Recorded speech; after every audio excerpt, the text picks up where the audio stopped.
جناب وہ نیچے سبسکرائب کے بٹن کو دبائیں اور بیل آئیکن کو بھی جو ہے وہ ٹک کرنا نہ بھولیں۔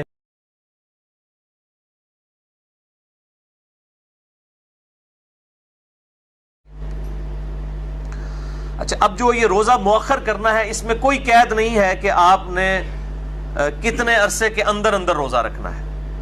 چاہے تو شوال کے اندر ہی اس کی قضا دے لیں، چاہے اس سے اگلے مہینے میں۔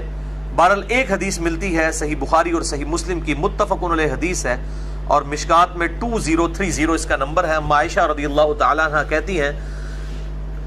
کہ میرے جو رمضان کے روزے چھوٹ جایا کرتے تھے، میں ان روزوں کی قضا اگلے شعبان میں دیا کرتی تھی، یعنی رمضان کے بعد اگلے رمضان سے پہلے جو شعبان آتا ہے۔ اور اس میں راوی کہتے ہیں آپ صلی اللہ علیہ وآلہ وسلم کی مصروفیت کی وجہ سے، یعنی اگر میاں بیوی کا ازدواجی تعلق کے اعتبار سے اگر عورت کو ٹائم نہ ملے تو وہ پھر شعبان میں آپ صلی اللہ علیہ وآلہ وسلم چونکہ کثرت سے روزہ رکھا کرتے تھے، صحیح مسلم میں حدیث ہے بسا اوقات پورا شعبان ہی روزہ رکھا کرتے تھے۔ تو اما عائشہ جو ہے وہ اپنے روزوں کی قضا جو مینسز کی وجہ سے، مخصوص ایام کی وجہ سے روزے عورت کو رمضان میں چھوڑنے پڑ جاتے ہیں 6-7 روزے، ان کی قضا پھر وہ اگلے شعبان میں دیا کرتی تھی۔ تو اسی میں امپلائیڈ ہے کہ اگر کسی کے گرمیوں کے روزے، جس طرح مئی 28 مئی کو کل روزہ شروع ہو رہا ہے 2017 اور پھر جون کا پورا مہینہ تقریباً روزے بنیں گے، یہ کمزور جو صحت والے لوگ ہیں جو تکلیف کم برداشت کر سکتے ہیں، ان کے لیے پھر اجازت ہے کہ پھر وہ اگر روزہ ان کو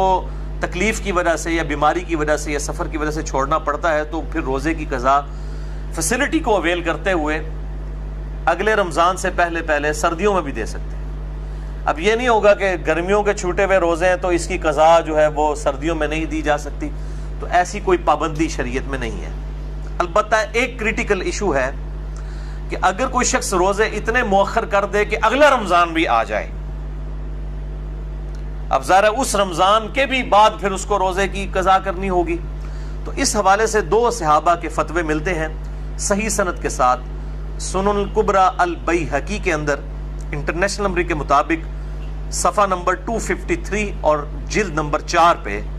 سیدنا عبداللہ ابن عباس رضی اللہ تعالی عنہما اور سیدنا ابو ہریرہ رضی اللہ تعالی عنہ کا فتویٰ موجود ہے کہ وہ کہتے ہیں کہ اگر کوئی شخص روزہ اتنا ڈیلے کر دے کہ اگلا رمضان آ جائے تو پھر ایسا شخص جو ہے وہ فدیہ بھی دے گا